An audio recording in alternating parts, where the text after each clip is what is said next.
For the repair of the Mitsubishi circuit breaker, the following procedures were necessary: replacement of various electromechanical components and general cleanup of the unit. For testing, we add a portable tester and a transformer.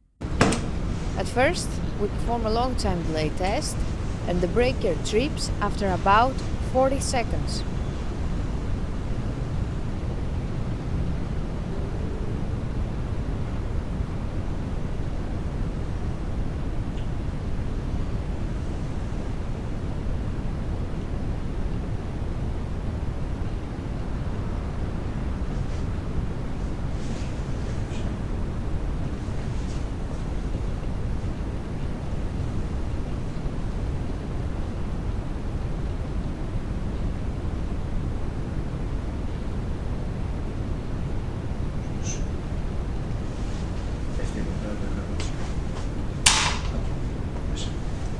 Then, we perform a short time delay test and the breaker trips almost instantly.